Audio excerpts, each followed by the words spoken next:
అదే RTV app వార్తల్ని క్షణాల్లో చదివే అవకాశం ఉంటుంది. ఒక న్యూస్ పేపర్, ఒక టెలివిజన్ ఛానల్ మీ చేతుల్లో ఎప్పుడూ ఉంటాయి.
తహసీల్దార్ గారా సార్?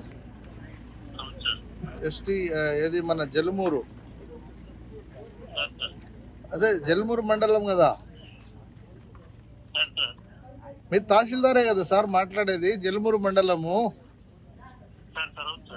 ఇప్పుడు నేను శంకర్ నాయక్ని, స్టేట్ ఎస్టీ కమిషన్ మెంబర్ని, వడితే శంకర్ నాయక్ నా పేరు. ఇవాళ ఈ ఎస్టీ మాకివలస గ్రామంలో కమిషన్ ప్రోగ్రామ్ ఉందని ఏమన్నా మీ నోటీస్లో ఉందా సార్?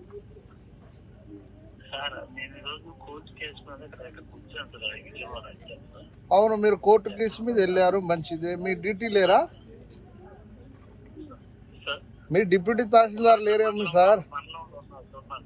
అవును, మండలంలో ఉంటే మరి మీరు ఒకవేళ కోర్టు కేసు మీద హైకోర్టుకి వెళ్ళారు, ఓకే, మీరు దాన్ని కూడా మేము గౌరవిస్తాము. మరి మీ డీటీ గారు లేరా? ఉన్నారు సార్ మండలంలో. మరి మీ డీటీ గారు కూడా రాలేదే మరి ఇక్కడ? చూడాలి. మీ సర్వేర్ కానీ మీ అట్లీస్ట్ మీ విఆర్ఓ కూడా కట్టసిలో భాగంగా ఆ గ్రామానికి సంబంధించిన రెవెన్యూ డిపార్ట్మెంట్ నుంచి ఒక విఆర్ఓ కానీ ఒక సర్వేర్ కానీ లేకపోతే డీటీ కానీ మీరు కానీ ఎవరు రాకపోతే ఎట్లా సార్? ఇది కమిషన్ని ఒకవేళ వ్యక్తులు మీకు చిన్నగా ఉండొచ్చు, కానీ దానికి కమిషన్కి ఉండే ప్రివిలేజ్ని మనం హానర్ చేయాలి కదా సార్. సరే సార్, మంచిది. మీరు రాకపోవడం మాకు మీరు ఇచ్చిన గౌరవాన్ని మేము స్వీకరిస్తాము. తప్పకుండా మా వేలో మేము కూడా ప్రభుత్వానికి విన్నవిస్తాం సార్. ఓకేనా? మీరు ప్రభుత్వానికి చెప్పుకుందరులే సార్ సమాధానం. ఓకేనా? Thank you. మంచిది, ఉంటాం సార్. Thank you. సర్లేమ్మా, ఆయన ఏదో హైకోర్టులో ఉన్నాడట, అంటే గిరిజనులు కదా మనం అంత పెద్దగా ఎవరు మనల్ని కానీ అంటే ఒక భూస్వామి ఇంట్లో ఒక కుక్కకి ఉన్న గౌరవం కూడా మనిషికి లేదు ఇక్కడ. Okay, no problem. మరిన్ని వీడియోస్ కోసం ఛానల్ ని సబ్స్క్రైబ్ చేయండి. లేటెస్ట్ అప్డేట్స్ కోసం వాట్సాప్ ఛానల్ ని ఫాలో చేయండి. అండ్ లింక్ డిస్క్రిప్షన్ లో ఉంది.